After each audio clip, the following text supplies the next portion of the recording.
Et je redémarre. Ok. Alors donc, Alexandra nous dit, quand le corps physique meurt, oui et non. Oui et non. C'est juste.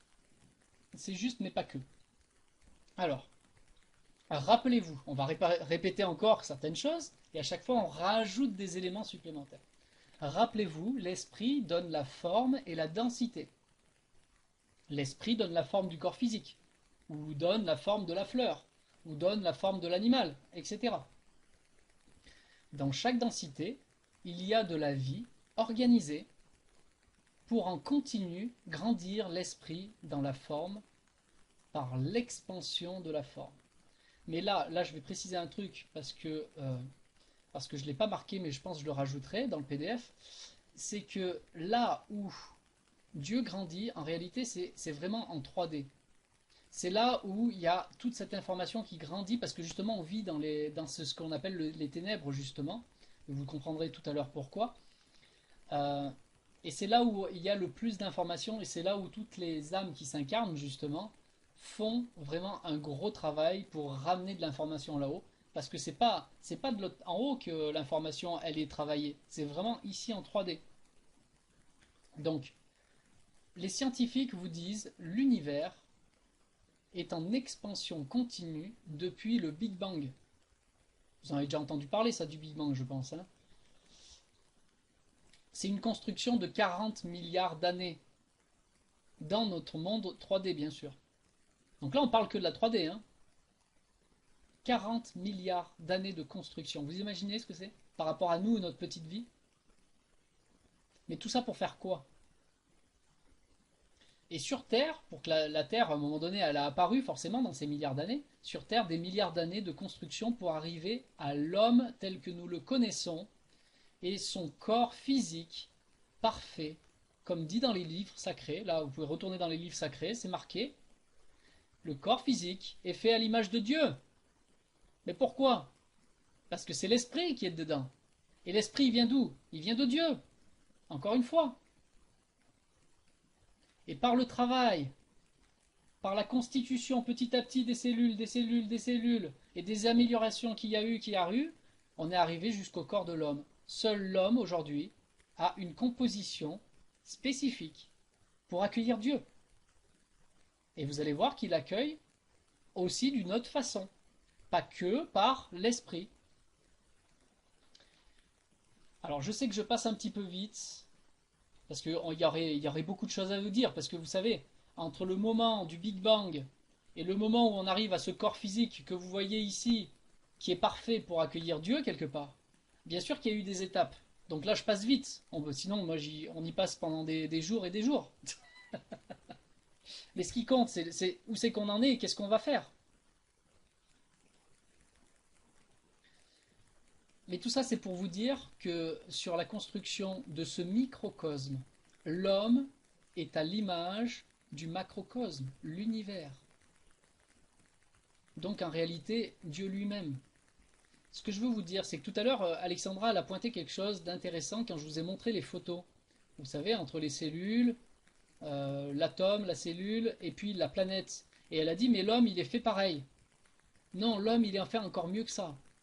L'homme, il représente le macrocosme. Dans son microcosme, il représente le macrocosme. Il représente Dieu. Donc l'homme, regarde, tu n'as pas de planète qui tourne autour de toi. Observe. Tu n'as pas d'électrons qui tournent autour de toi. Non, tu es un univers en toi, un univers en toi, en toi. Le corps de l'homme est une perfection qui à lui seul est à l'image de l'univers. Un atome d'une cellule du corps est à l'image d'un système planétaire à l'échelle macrocosmique. Alors imaginez un petit peu le nombre de cellules ou de systèmes planétaires contenus dans le corps physique, de galaxies, de voies lactées. C'est tout un cosmos à l'intérieur de nous. Observez la puissance de ce que nous avons. Observez le cadeau que nous avons eu par ce corps physique. Des travails de milliards, de milliards, de milliards d'années. Oui, on est génial si on en prend conscience. La plupart des humains n'en ont pas conscience. Et leur corps physique, ils n'en prennent pas soin. Mais bon, ça, tout ça, vous le savez, hein. Alors donc j'ai rajouté une petite phrase. Vous êtes un dieu sur pattes en devenir. Et ce mot-là, en devenir, il est très important. Vous êtes un dieu sur pattes en devenir, pour la plupart des êtres humains. Pourquoi en devenir? Car vous n'avez pas la moindre conscience ni contrôle conscient de tout ce fonctionnement, de toutes ces galaxies que vous avez en vous, de toutes ces constellations, de tout ce que vous avez en vous, vous n'en avez même pas conscience. Alors comment vous voudriez le diriger? D'accord? Êtes-vous capable de contrôler la plus petite cellule du bout de votre pied en conscience? Alors je vous pose la question, est-ce que vous êtes capable de faire ça?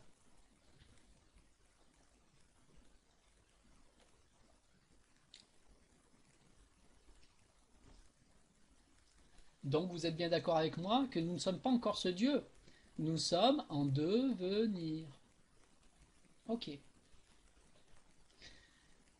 Ben alors je vous pose la question. Alors qui contrôle cela? Selon vous, qui contrôle cela? Qui contrôle la plus petite cellule du bout de votre pied en conscience? Quelle est cette conscience qui contrôle cela?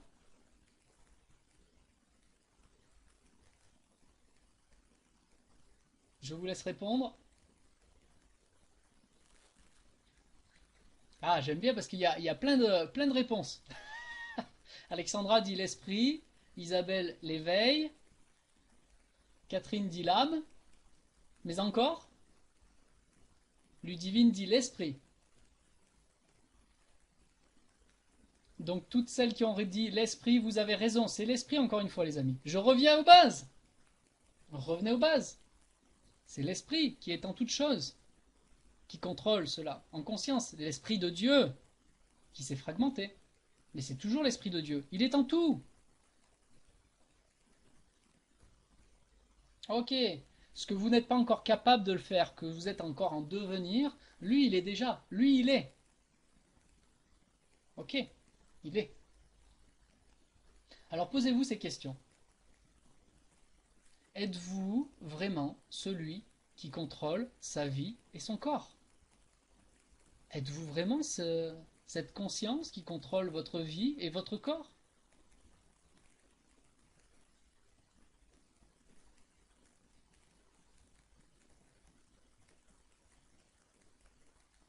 Là, vous avez le droit de répondre, entre parenthèses. Êtes-vous vraiment celui qui contrôle sa vie et son corps? C'est une grande question, ça, hein? Isabelle dit non, pas tout à fait. Catherine, non. Cynthia, ben du coup, non. Eh oui, mais avant de venir à cet atelier, est-ce que vous en avez conscience de ça? On est là pour faire des prises de conscience, les amis, hein? Vraiment des prises de conscience. Catherine, tu en avais conscience, très bien.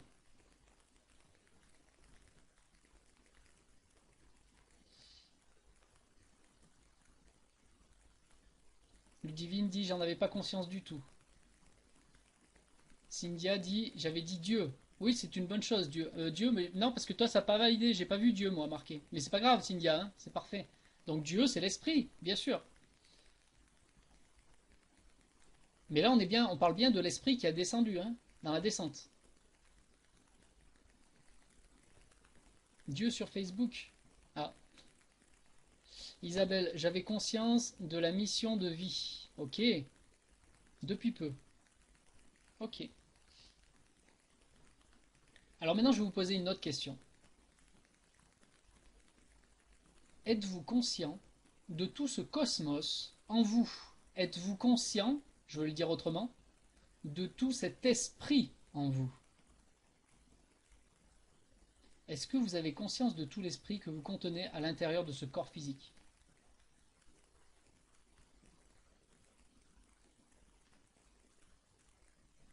C'est des petites questions qu'il faut se poser pour prendre tout. Vous avez vu à quel point vous êtes un cosmos, vous êtes des galaxies, vous avez des galaxies en vous. Des galaxies, des voies lactées, des planètes, des cellules. des atomes, des constellations. C'est tout un cosmos en vous, les amis. C'est un cadeau, ce corps physique. Tant que vous n'êtes pas conscient, vous êtes en devenir, en apprentissage. Le corps humain a été construit par l'esprit sur des milliards d'années. Le corps physique est le temple de l'homme, mais c'est aussi le temple de Dieu. Et vous allez comprendre pourquoi. Alors, je vous pose une question, les amis. On va voir qui a la réponse. Qu'est-ce que l'homme? Qu'est-ce que l'homme, les amis?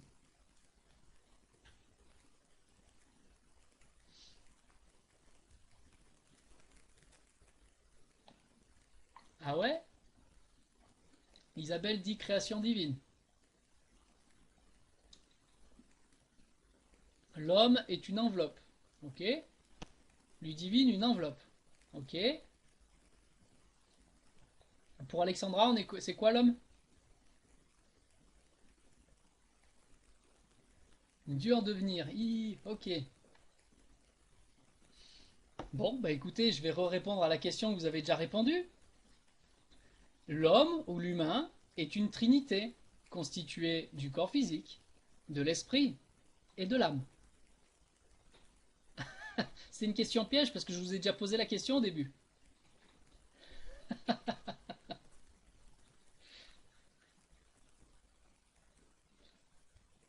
Eh oui.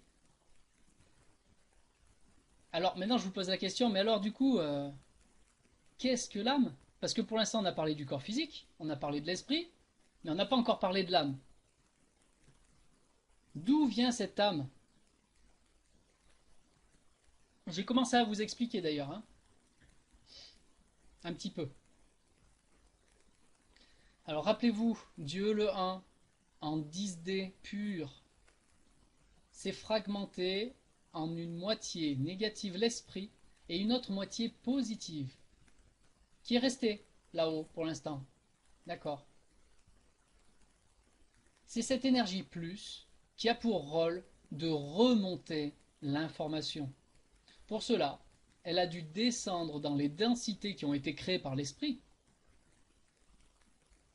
et devait avoir un réceptacle pour pouvoir être accueillie.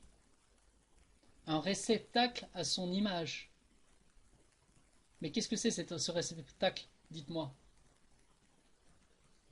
Est-ce que vous suivez?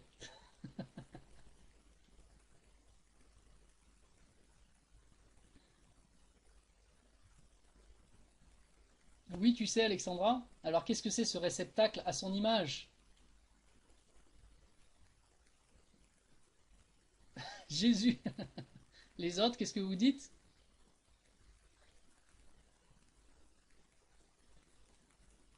L'âme. Ensuite, alors Catherine dit l'âme.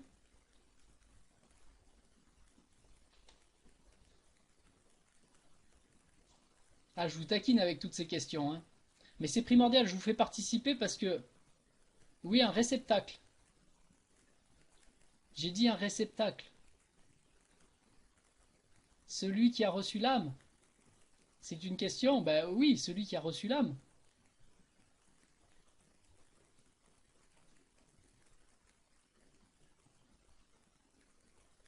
L'âme, c'est là où il y a toutes les informations. D'origine. L'âme universelle. Et Isabelle, bravo Isabelle, tu as bien répondu. Le corps humain, les enfants. Et moi je m'amuse hein, un petit peu en même temps, hein. De quoi on a parlé jusqu'à présent? Le corps humain, il a été construit par l'esprit dans l'espace 3D pendant des milliards d'années pour pouvoir être enfin capable de recevoir l'âme universelle en lui. Dieu, l'information de Dieu en lui pour remonter l'information. L'esprit a construit le terrain pour jouer. Il a construit le terrain ou le temple de l'homme, pour pouvoir recevoir la partie positive de cette partie 9D qui est descendue à travers la densité, étape par étape. Ça a pris des milliards d'années aussi cette descente. L'âme est descendue, descendue, descendue, et enfin jusqu'à ce que l'homme que le corps de l'homme soit en position de pouvoir prendre l'âme en lui. Au début, alors je vais y venir après, je vais vous dire après. Mais vous comprenez pourquoi je vous pose des questions? Parce que ça vous fait travailler. Parce que si je vous dis d'emblée les choses, vous voyez, il y a un bug. Vous n'avez pas enregistré. Vous n'avez pas encore compris. Je suis obligé de répéter, répéter, répéter et vous poser des questions pour que vous entendiez.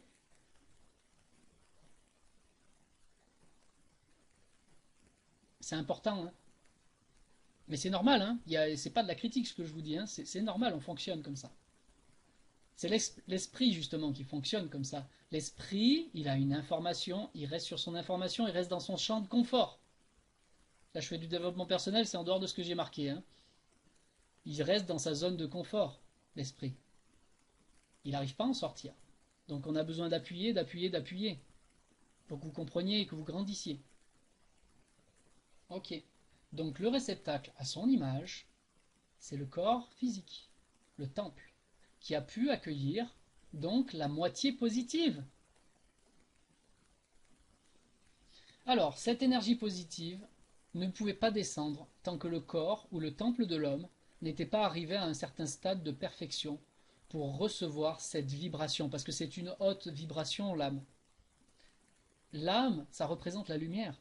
C'est la vibration de la lumière, les amis.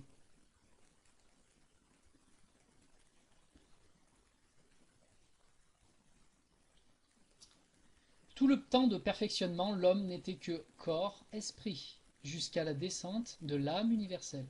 L'âme universelle s'est alors elle-même fragmentée, en petits bouts, en graines, pour rejoindre le corps de l'homme. L'esprit est lové dans la tête et l'âme dans le cœur. C'est à partir de ce moment que le système karmique est entré en place pour commencer à remonter l'information pure par et grâce à l'homme, composé d'un corps, d'un esprit et d'une âme. Alexandra dit donc, si je comprends bien, avant la descente de l'âme, le corps est en négatif, ténèbres.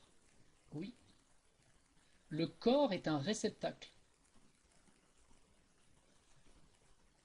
C'est le féminin pour recevoir, tout comme la femme reçoit l'homme. Donc le corps est là pour recevoir le positif. Le corps est à l'image de l'esprit, rappelez-vous. L'esprit est de polarité négative.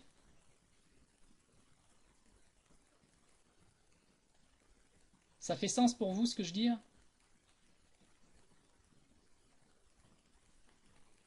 D'accord.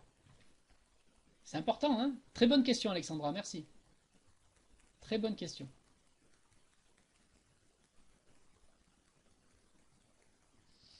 Alors, j'en étais où là? Tout le temps de perfectionnement, l'homme n'était qu'un corps-esprit, jusqu'à la descente de l'âme universelle, ok? Le système est rentré.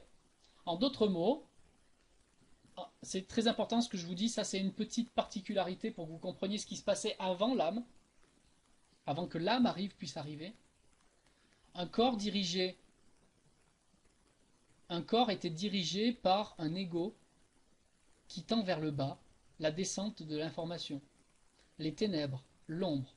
Et une âme, maintenant, à partir de maintenant, avec une âme qui tend vers le haut, la remontée de l'information, la lumière. Donc là, il faudra que je refasse ma phrase, mais en tout cas, je pense que vous avez compris, c'est qu'on est composé maintenant de deux choses. D'une partie égo qui tend vers descendre toujours, pour se grandir, pour s'améliorer. C'est pour ça qu'on arrive maintenant, les grands égos, les grands scientifiques veulent faire des robots, etc. Parce que ça devient de plus en plus dur tout ça. Les robots, ils sont de plus en plus durs, avec toujours plus d'informations, avec des ordinateurs, etc. On est toujours avec une histoire d'information, les amis, hein. Et l'âme, elle tend à remonter l'information. Et là, on arrive dans ce que l'on appelle dans l'ombre et la lumière. On arrive dans cette fameuse dualité que nous vivons tous, que nous vivons tous en nous. Tout être humain incarné, quel que soit son niveau, son degré d'élévation, connaît l'ombre et la lumière en lui. Isabelle dit: je croyais que l'on naissait avec une âme. Mais aujourd'hui c'est le cas. Tu as une âme, mais tu as aussi un ego. Ce sont deux consciences. Mais je vais y venir, je vais vous expliquer juste après. Vous allez voir. Alors, souvent, sur Internet, ça c'est le problème de la désinformation avec Internet, avec beaucoup de gens qui parlent de tout mais qui n'ont pas approfondi les choses. On parle toujours de cette ombre et de l'ombre et de la lumière, de la dualité. Ok, ça vous êtes bien d'accord, vous l'avez tous rencontré sur Internet, même vous-même, vous l'avez sûrement dit. Moi-même, je l'ai déjà dit plein de fois dans le passé. Aujourd'hui, j'ai la conscience que c'est pas tout à fait ça. Mais est-ce que vous avez déjà rencontré des gens qui vous parlent de cette dualité, de ces choses contraires? Nous avons tendance à parler de dualité. Isabelle, non, t'as jamais entendu parler de cette dualité de choses contraires qui se combattent, etc. Moi, je suis pour la lumière. Non, non, non, moi, les ténèbres, non, non, non, non, non. Surtout pas, hein. De toute façon, si t'écoutes tout le monde, ils sont tous dans la lumière. C'est absolument extraordinaire. Donc, en fait, il y a des guerres partout, mais tout le monde est dans la lumière. Oui, les gens n'en parlent pas, mais il y en a qui en parlent. Donc, ouais, c'est comme ça. Donc, nous avons tendance à parler de dualité, des extrêmes qui s'opposent. Mais cela n'est en fait bercé que dans une illusion d'optique. Et ça, je vais vous le démontrer. Je vais vous le montrer. Je vais vous montrer que c'est une illusion. Prenons l'exemple. Je vais vous mettre une autre image. Alors, partage d'écran ou tableau blanc. Voilà. Voici, on va prendre cet exemple. Prenons l'exemple d'une pile et d'une ampoule. Ne faut-il pas une polarité plus et une polarité moins branchées sur la même ampoule pour que l'énergie circule et que l'ampoule s'allume?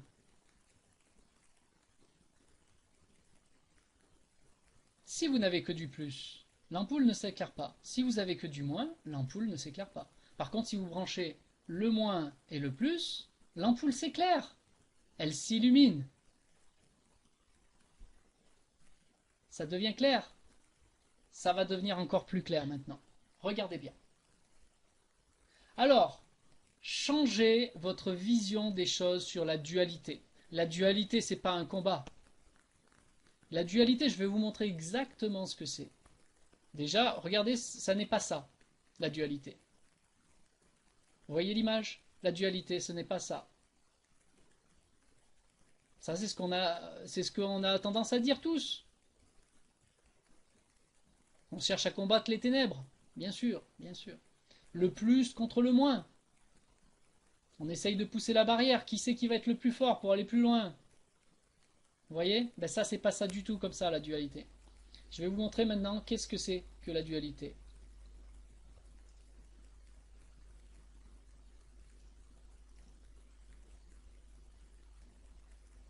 Voilà. Vous voyez ce grand schéma? Maintenant, il est plus grand celui-là, tiens. Alors, qu'est-ce qu'on voit sur ce schéma? Nous avons toujours ces deux flèches, le moins, le plus, qui vont dans le même sens que tout à l'heure, seulement ils ne sont pas positionnés pareil sur la barrière que vous aviez tout à l'heure, qui était bleue aussi. Maintenant, vous avez deux pôles qui poussent chacun dans un sens différent. On est bien d'accord, ça c'est la dualité. En apparence, pour faire tourner une barre dans le même sens horaire, les deux pôles se complètent et font avancer le même sens de rotation de la barre montée sur pivot. Donc vous avez au centre, vous avez vu, il y a un point qui est violet. C'est un pivot pour cette barre qui est toute bleue. Le moins pousse dans un sens, le rouge pousse dans un autre sens, vers le haut, le noir vers le bas. Mais quand les deux fonctionnent en même temps, ils font tourner cette barre dans le même sens horaire, comme une montre. Vous comprenez cela? Ça veut dire qu'il y a deux puissances qui agissent en même temps pour faire la même chose, pour obtenir le même résultat. Éclairer cette lumière, éclairer cette lampe, faire grandir Dieu, faire monter l'information à Dieu.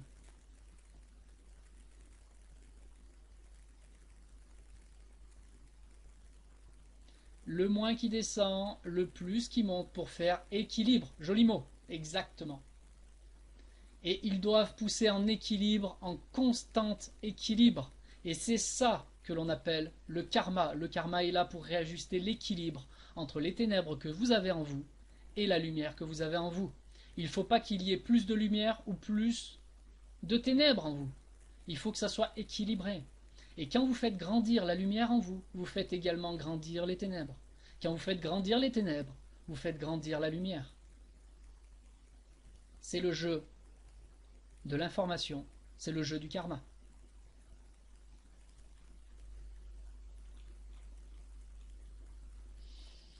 Alors, les dits ombre et lumière viennent de la même source, pour œuvrer dans la même direction, faire grandir Dieu. Ludivine dit parfait, super. Catherine dit il n'y a pas de dualité mais un équilibre. Exactement, la dualité est un système d'équilibre. C'est une poussée. Effectivement. Alors, donc, alors qu'est-ce qui fait grandir Dieu exactement? Maintenant on va en venir, maintenant on commence à passer aux choses sérieuses. Qu'est-ce qui fait grandir Dieu? Nous avons vu que l'esprit s'est fragmenté et s'est densifié de plus en plus jusqu'à la 3D. Pour le moment, Dieu n'a pas encore grandi en information. Vous voyez, on répète ce que j'ai dit depuis tout à l'heure. Hein. Tout ce processus de descente n'a pas vraiment de durée, car l'espace et le temps n'apparaissent qu'en 3D, d'accord? Donc tout ce qui est 9D, 8D, etc., on s'en fout du temps. Ça n'existe pas vraiment là-haut. C'est différent. Il y a par contre fallu des milliards d'années à l'univers physique pour en arriver jusqu'au stade où l'âme universelle puisse se fragmenter et s'incarner dans un corps physique, ou temple de Dieu, qu'il soit capable de l'accueillir. C'est à partir du moment où la dualité âme-ego est arrivée dans l'homme que le début de la remontée a pu commencer. Cela grâce au jeu de l'information appelé karma. Car ce que vous devez comprendre, c'est que l'ego est une conscience. Cette conscience, nous, l'homme, l'a toujours eue. Et elle a évolué en même temps que le corps. C'est grâce à l'évolution de cet esprit que le corps physique a évolué également. Donc le travail a déjà commencé depuis longtemps. L'évolution des ténèbres a commencé déjà depuis longtemps.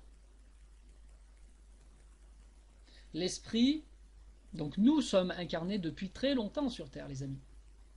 L'esprit est d'abord arrivé dans les minéraux. Nous sommes passés par ces étapes, esprits minéraux. Comprenez bien que chaque pierre et minéraux que vous pouvez voir ou toucher a également un esprit. Nous l'avons vu, l'esprit est en tout et s'est fragmenté en tout. Puis nous avons évolué dans l'esprit végétal. Idem, toute plante a un esprit. Puis en esprit animal. Puis l'homme sans âme. Nous sommes passés par le stade de l'homme sans âme. Cela sur des milliards d'années. Alors après, tout dépend de si vous avez une âme jeune, comme on dit, ou une âme ancienne. D'accord? C'est pour ça qu'il y a des gens qui sont sur cette terre et qui sont plus évolués que d'autres. Vous voyez qu'ils ont un avancement, un degré spirituel plus élevé, etc. C'est parce qu'il y a des âmes jeunes et il y a des âmes qui sont plus loin. Et c'est là où on commence à rentrer dans le karma et que chacun n'a pas les mêmes numéros en numérologie. Et tout ça, on va pouvoir comprendre maintenant. On va bientôt pouvoir passer à la partie 2, les amis. Je sais que ça fait déjà 2 heures qu'on est ensemble. Hein. On a, je pense, encore pour au moins 1 heure. Hein. Vous êtes OK pour ça? Ou on fait un autre atelier? Est-ce que vous êtes prêts à passer encore au moins 1 heure ensemble?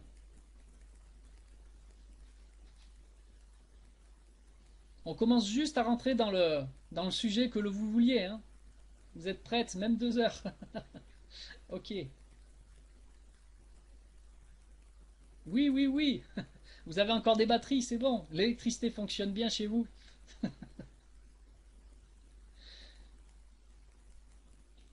Alors donc, nous avions une conscience de l'esprit et le corps qui allait avec au fur et à mesure de notre évolution. C'est pour ça qu'au début, nous nous sommes incarnés dans une pierre. Nous étions dans la pierre, dans la roche, dans la terre. Parce que notre esprit n'était pas très évolué au départ. Nous étions un petit fragment de l'esprit. Et nous avons évolué petit à petit sur des milliards d'années pour arriver à passer à ce qu'on appelle peut-être de la pierre, on est passé à de la terre, et de la terre, on est passé à des graines, et des graines, on est passé à des plantes, et des plantes, certaines plantes, vous savez, il y a des plantes carnivores, des plantes carnivores, on est passé dans les animaux, et ainsi de suite. Vous voyez, toute cette chronologie, ça a duré des milliards d'années.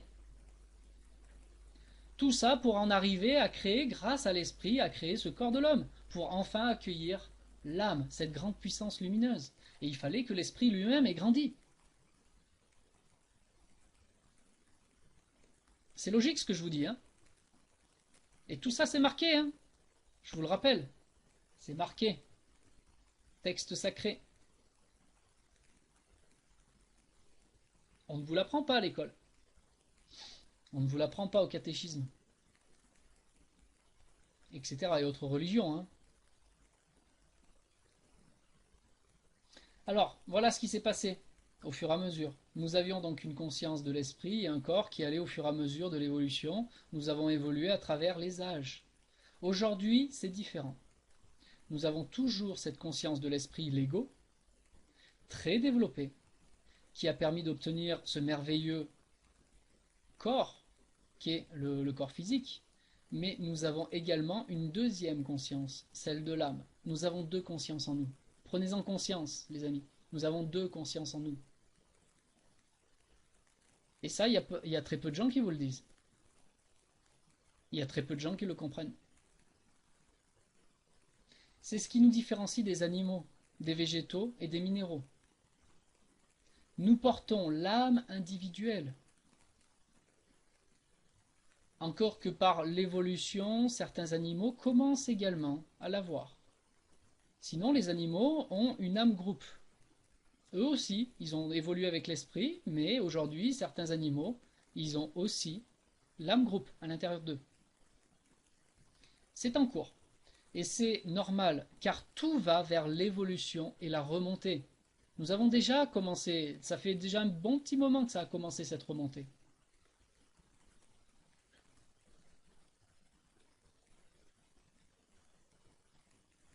Alors, j'ai marqué une confidence qui peut vous éclairer aussi. Dans mes recherches du passé, je ne comprenais pas comment il se faisait que les animaux comme les chiens étaient dits dirigés par des âmes groupes de sa race, et que deux chiens de la même race, l'un à côté de l'autre, ne faisaient pas exactement la même chose. Ça, je ne comprenais pas. Très sincèrement, je ne comprenais pas. On disait qu'ils étaient dirigés par une âme groupe, donc ils n'avaient pas de conscience, on disait qu'ils n'avaient pas de conscience. Et pourquoi ces deux animaux qui sont exactement les mêmes, voire même parfois frères et sœurs, ou frères et frères, faisaient pas exactement la même chose s'ils sont dirigés par la même... Si la conscience qui les dirige...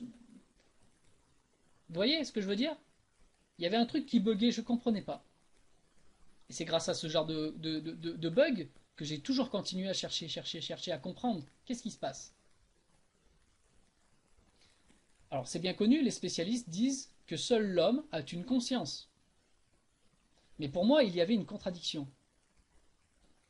Comment deux chiens presque identiques, avec la même âme groupe, au même endroit, dans la même situation, ne faisaient et ne réagissaient pas pareil?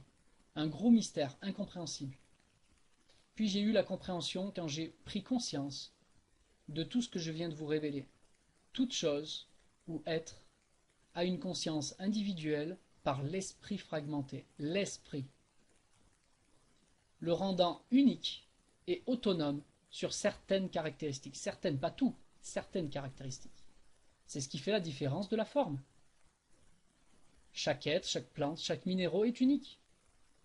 Chaque grain de sable est unique. Vous imaginez les milliards de grains de sable qui existent sur la Terre. Chacun d'eux est unique. Dans tout ce que j'ai pu lire, on disait que la conscience était l'âme, et c'est vrai, mais ce n'était pas complet. L'esprit est également une conscience. Et ce qui fait la différence entre l'humain et la plupart des animaux, c'est qu'il y a deux consciences individuelles, une âme, un ego. Les animaux, eux, ont un esprit individuel qui leur permet d'avoir une conscience du coup, et une âme collective. Et là, tout prend son sens. Tout s'explique. Est-ce que vous comprenez vous aussi maintenant ça? Est-ce que vous étiez posé la question dans le passé vous aussi? Et si vous n'êtes pas posé la question dans le passé, est-ce que vous comprenez ce que je veux vous dire?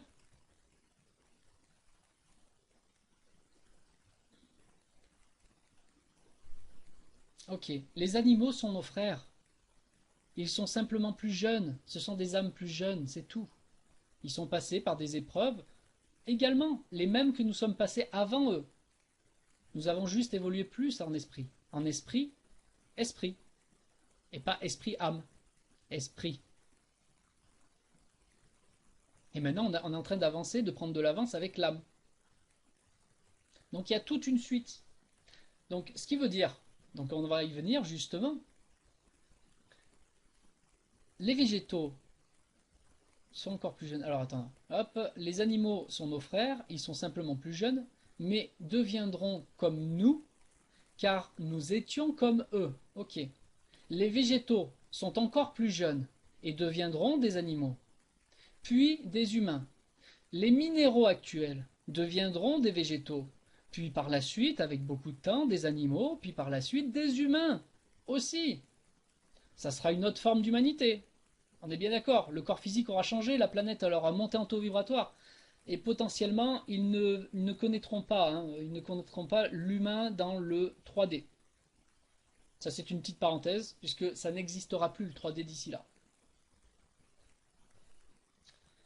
Mais je vais vous poser une question, les amis. Mais nous, humains, si les minéraux vont évoluer en végétaux, si les végétaux vont évoluer en animaux, si les animaux vont évoluer en hommes, mais l'humain, qu'est-ce qu'il devient? Qu'est-ce que vous allez être, les amis?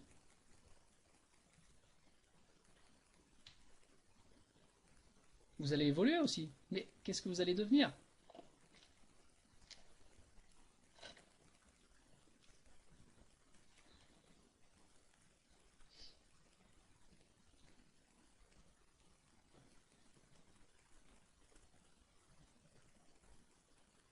Alors j'ai Dieu, ensuite un ange, ensuite le divin éventuellement, et Ludivine dit immortel. Vous avez tous raison. Voici ce qu'on va devenir. Eh bien, c'est tout le sujet de ce book, tout le sujet de cet atelier. Notre devenir, les étapes du devenir par le karma et les nombres de la numérologie. Notre devenir se passe ou se joue maintenant sur le plan terrestre 3D et le plan astral 4D. Donc actuellement nous sommes en train de jouer la culture. La culture, nous faisons de la culture d'information. Nous transformons tous ces ténèbres, toutes ces choses qui nous arrivent en huile essentielle, en cristal, en or. Nous sommes en train de le transformer, le transmuter sur le plan 3D et 4D, où nous transitons entre les incarnations pour enfin nous accomplir et vivre dans la 5D. Alors comment ça se passe?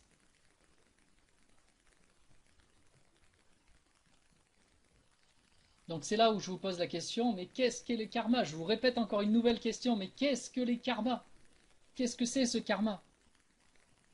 Donc le système du karma est le système de régulation ou d'équilibre entre l'ombre et la lumière. Les deux agissent ensemble vers un même but, la croissance de l'homme pour devenir un être 3D. Car pour la plupart d'entre vous, vous n'êtes pas encore existant en tant qu'individu sur le plan 5D. Vous êtes en devenir. Ça, c'est très important ce que je vous dis. Vous n'existez pas encore. La plupart d'entre vous n'existent pas encore. La plupart des humains n'existent pas encore en individualité sur le plan 5D. Vous êtes en devenir.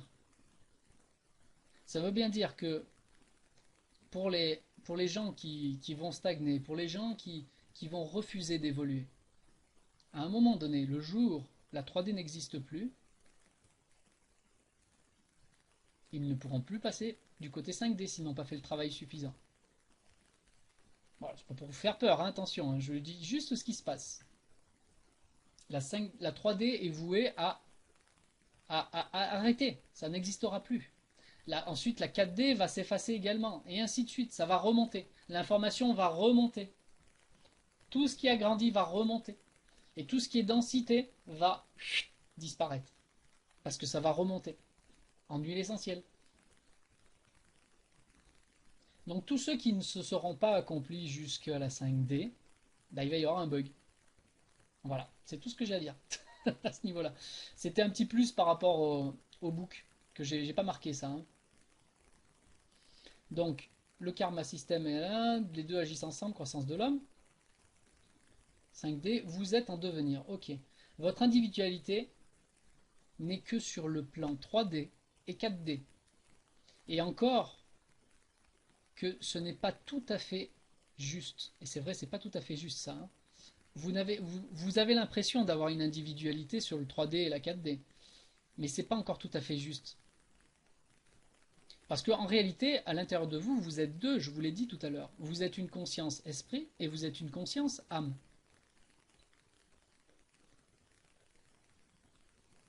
Ok, donc l'ego, qui représente l'esprit, et la graine lumineuse, qui est l'âme.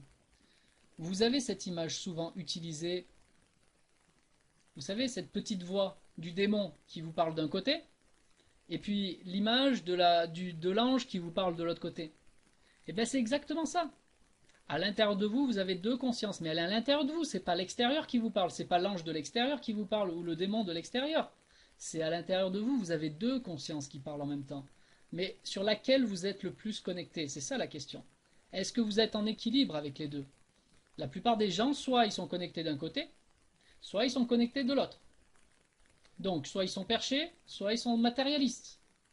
Et s'il n'y a pas l'équilibre, ça se passe mal pour eux. Il se crée du karma en continu. Big bang boom, jusqu'à ce qu'on recrée l'équilibre. Le karma est là pour vous aider à équilibrer. C'est ça le karma, les amis. Mais ça va un petit peu plus loin que ça. Maintenant, on va commencer à entamer bientôt les chiffres. Vous allez comprendre tout ça. Alors, peut-être vous vous posez la question maintenant, mais comment obtenir la vie individuelle et éternelle en 5D? Est-ce que vous avez une idée de comment on peut faire ça? Est-ce que vous savez comment on peut devenir individuel, avoir une individualité, cette fois-ci une seule conscience, éternelle?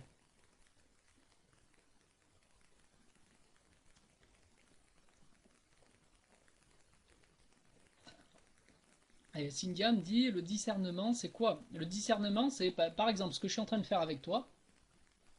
Je suis en train de t'expliquer quelque chose. Le discernement, c'est d'être capable de voir ce qui est juste ou ce qui ne l'est pas. Donc parmi tous les enseignements que tu pourrais suivre, eh ben, essayer de regrouper ce qui te semble juste et de faire ta sauce quelque part. Ta propre vérité, c'est ça le discernement. Parce que c'est pas l'autre qui détient la vérité. À aucun moment tout ce que je te dis c'est vrai. C'est ma vérité, je te la transmets. Mais il peut y avoir d'autres façons d'expliquer avec des détails supplémentaires qui te correspondraient mieux. Alors Isabelle répond en se réincarnant suffisamment. Oui, ok. Mais dans quel but? Pourquoi on se réincarne en fait? Qu'est-ce qui se passe?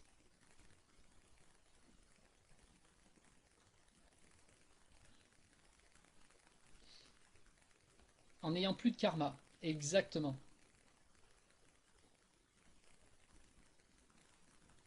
Afin d'atteindre le divin, oui, mais comment on peut atteindre le divin? Qu'est-ce que Donc en n'ayant plus de karma, mais comment on peut comment on peut faire pour ne plus avoir de karma?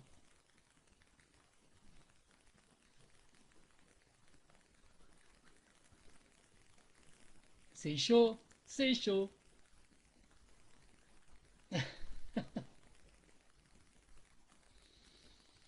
En s'étant réalisé. Oui, qu'est-ce que c'est se réaliser?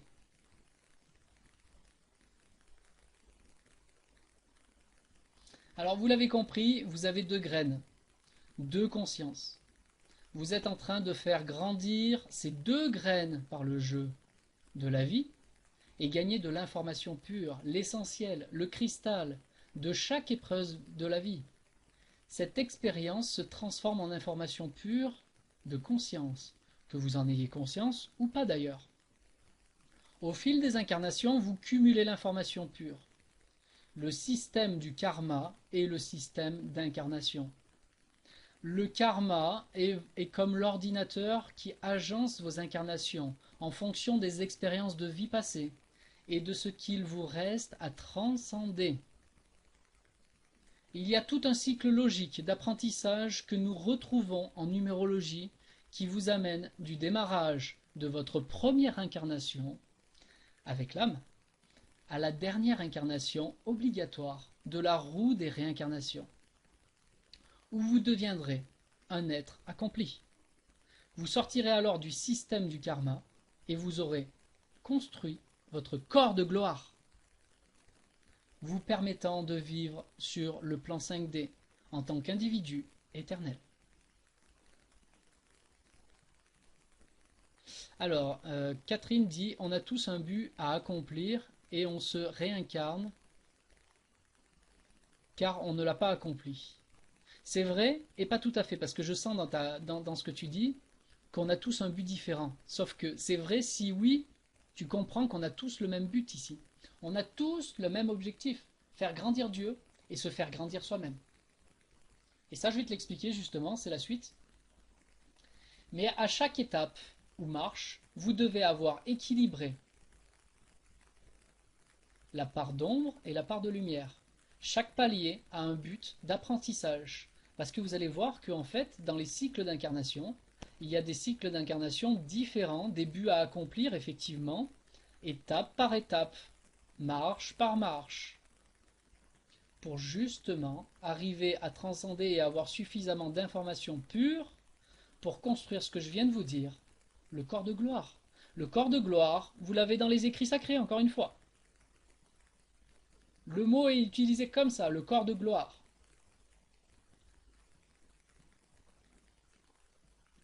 Comment créer le corps de gloire? Alors, comment on le crée? Par le fil de vie en 3D et de mort en 4D. À chaque incarnation, vous oubliez vos vies précédentes dans la matière.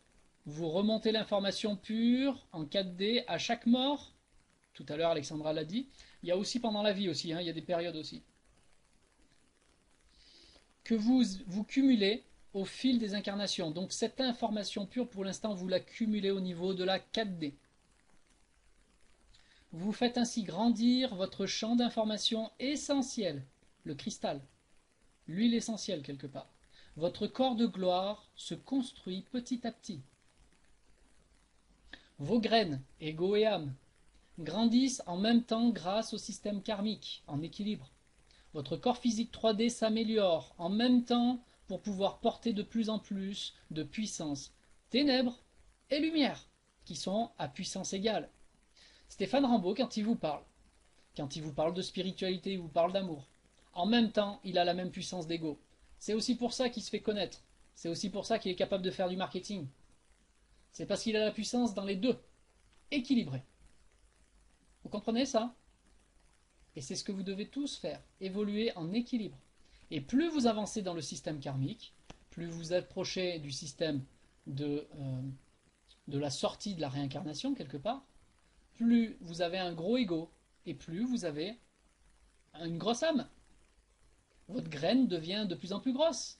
Vous construisez un arbre avec cette graine.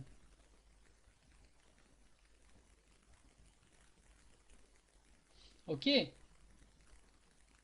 Alors, pour vous arriver à l'accomplissement, c'est à ce moment-là que ces deux graines évoluent. À un certain moment, quand vous avez fini, vous arrivez à la fin, et que vous aurez clôturé tout le karma, qu'est-ce qui va se passer? Eh bien tout simplement les deux graines que vous aviez, ce gros ego et cette grosse âme, vont fusionner. Parce qu'ils auront accompli, ils auront suffisamment d'éléments pour pouvoir fusionner. Vous avez cet esprit, vous savez, un petit peu d'âme sœur, votre âme sœur qui vont se coller et vous allez construire votre individualité, votre corps de gloire sur la 5D.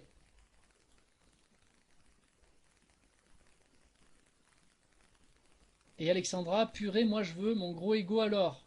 Mais Alexandra, tu l'as déjà. Sacré ego, hein. Je confirme que tu as déjà un gros ego. Et je te le dis avec beaucoup d'amour.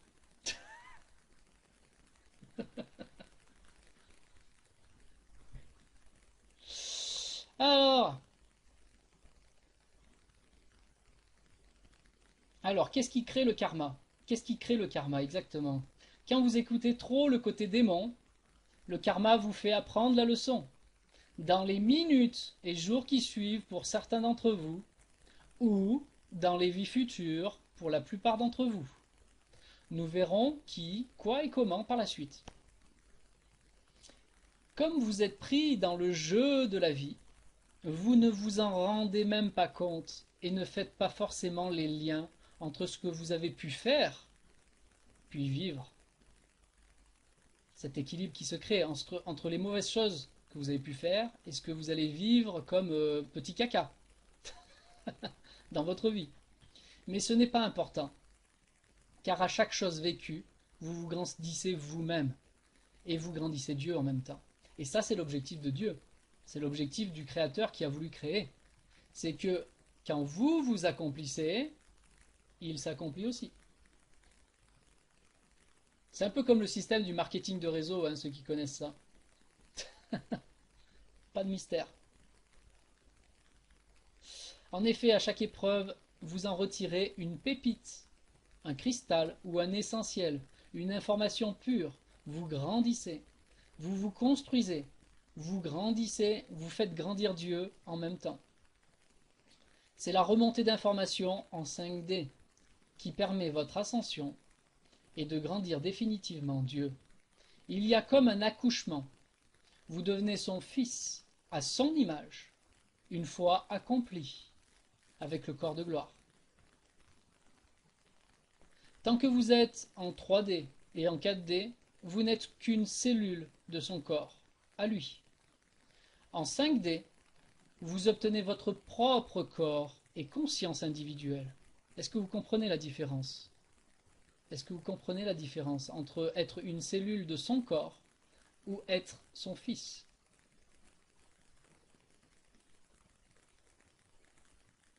Voilà.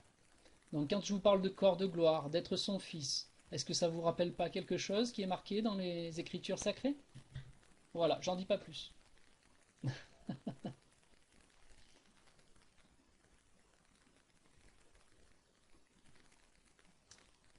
Alors, mais pour que cela soit possible et se réalise, vous passez par des épreuves de la vie et des réincarnations. C'est comme une pression sur vous pour en faire sortir les huiles essentielles. Pour cela, les ténèbres, égale votre graine d'ego, jouent son rôle d'appuyer vers le bas cette barre montée sur pivot pour la faire descendre.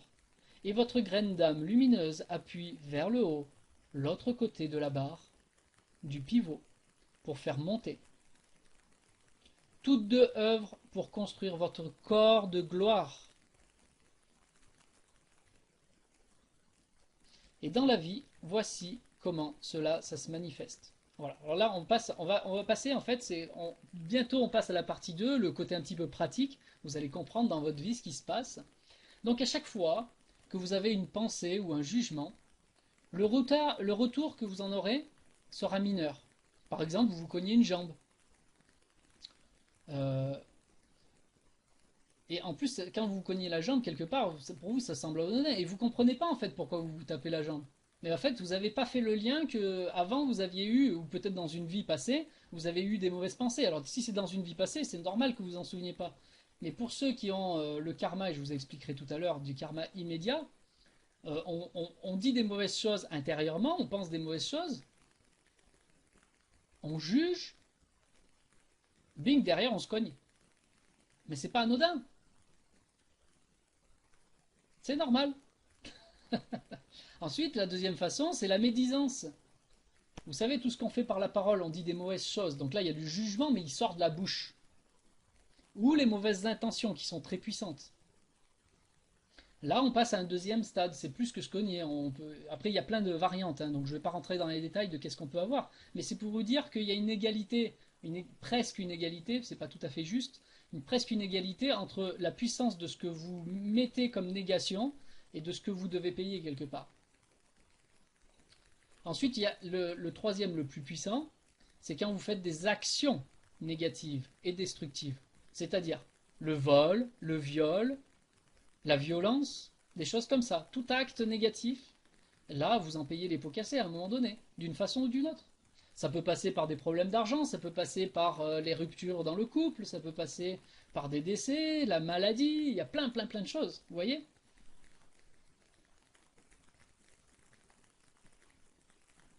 Donc voilà, il y a comme trois hauteurs. Voilà, c'est comme ça que vous construisez au fur et à mesure de votre vie, mais on s'en rend pas compte. Donc là, Alexandra dit, je récolte ce que je sème. Alors aujourd'hui, avant, dans le début du karma, c'était exactement ça. Tu tuais, tu étais tué. Aujourd'hui, c'est plus tout à fait ça. Mais voilà, dans tous les cas, tu vis des choses.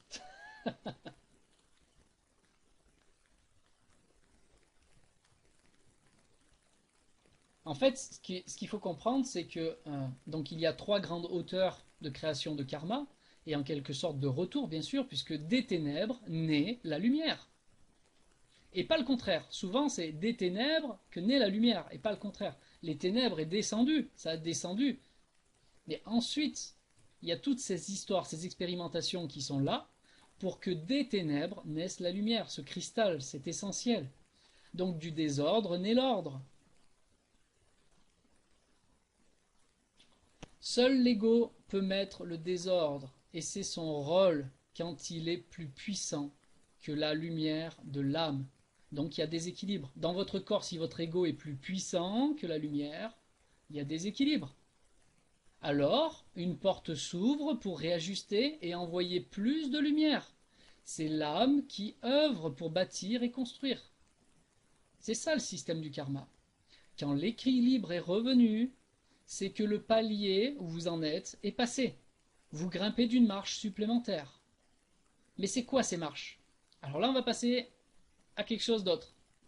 Qu'est-ce que sont ces marches?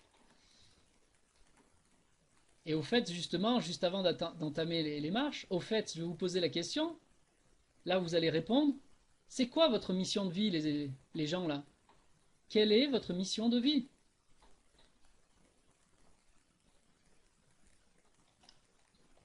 Je réponds à ta question, Isabelle. Hein. Qu'est-ce que c'est ta mission de vie?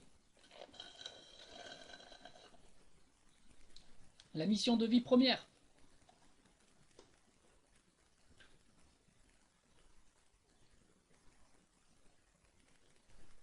Ah, justement, tu la cherches en ce moment. Je pensais avoir donné la réponse déjà. Mais je pose la question, c'est pas anodin, parce que je sais que vous n'allez pas entendre facilement, il faut que je répète, que j'appuie. Alors les gens, selon vous, qu'est-ce que c'est votre mission de vie principale?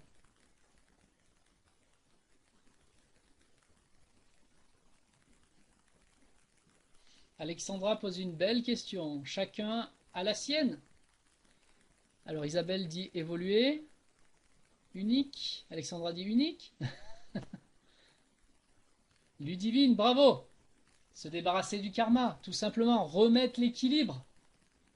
L'équilibre. Vous créez un équilibre pour passer à la marche suivante et pour sortir des réincarnations. C'est ça votre mission de vie, faire grandir l'information et la faire monter en 5D, faire grandir vous, votre corps de gloire, et faire grandir Dieu. C'est ça votre mission de vie. Ça, c'est la mission de vie principale, et nous avons tous la même. Tous les êtres humains, nous avons la même grande mission de vie.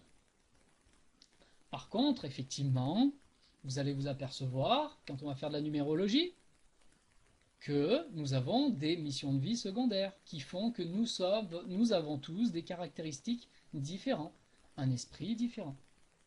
qui s'est fragmenté avec des informations différentes. Donc vous avez des choses à accomplir plus que d'autres, effectivement. Mais votre mission principale, c'est de vous faire grandir, d'équilibrer l'ombre et la lumière pour construire votre corps de gloire et devenir un être immortel et unique de l'autre côté, en 5D. C'est clair pour vous maintenant ça? Donc si vous rencontrez des impasses, c'est d'une bonne chose. Par contre, vous devez le transcender.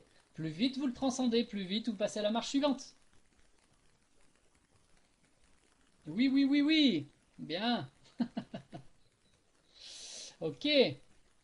Allez, partie 2. Ça y est, on y est arrivé. Nous avons fini la partie 1. Si vous avez compris le système du karma, pourquoi on a ce système et qu'est-ce qui se passe, c'est toujours la même réponse que depuis le début, faire grandir Dieu.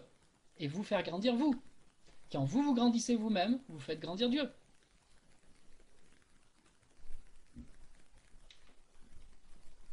D'ailleurs, grandir Dieu, vous l'appelez comme vous voulez, on n'est pas obligé d'appeler Dieu. Comme je vous ai dit, c'est soit l'origine, l'éther est en tout. L'éther.